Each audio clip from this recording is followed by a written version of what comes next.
রাজ্য বাজেটে ঘোষণা হয়েছিল যুবসাথীর কথা। শনিবার থেকে ব্যাংক অ্যাকাউন্টে ঢুকবে যুবসাথীর টাকা।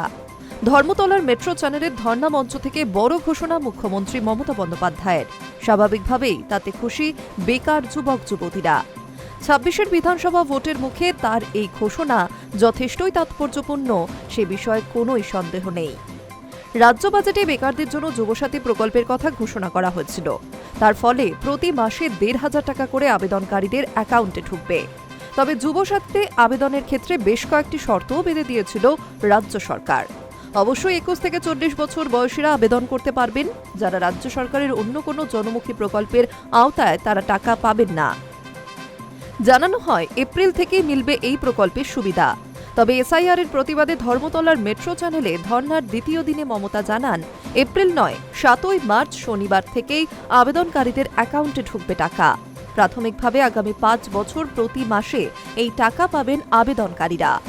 তারপরও যদি কেউ বেকার থাকেন সেক্ষেত্রে রিভিউ করে সিদ্ধান্ত নেওয়া হবে।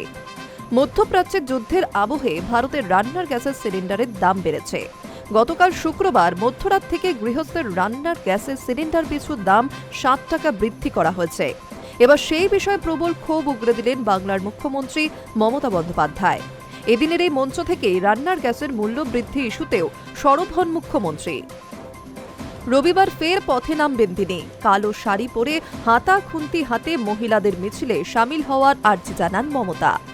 বলে রাখা দরকার, মধ্যপ্রাচ্যের যুদ্ধের আবহে ১৪.২ কেজি ওজনের বাড়িতে ব্যবহৃত রান্নার গ্যাসের সিলিন্ডারের দাম কেন্দ্র ৭ টাকা বৃদ্ধি করেছে। ৮৭৯ টাকার গ্যাস এবার কিনতে হবে ৯৩৯ টাকায়। নতুন দাম শনিবার থেকেই কার্যকর। সরকারি নির্দেশ অনুযায়ী গ্যাস বুকিং এর ক্ষেত্রে অবশ্যই ২১ দিনের ব্যবধানও থাকতে হবে। অর্থাৎ একটি গ্যাস সিলিন্ডার পাওয়ার ২১ দিন না হলে দ্বিতীয়টি বুকিং করা যাবে না। বর্তমানে ১৫ দিনের সময়সীমা রয়েছে।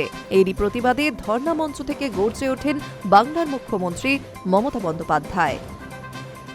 High news network.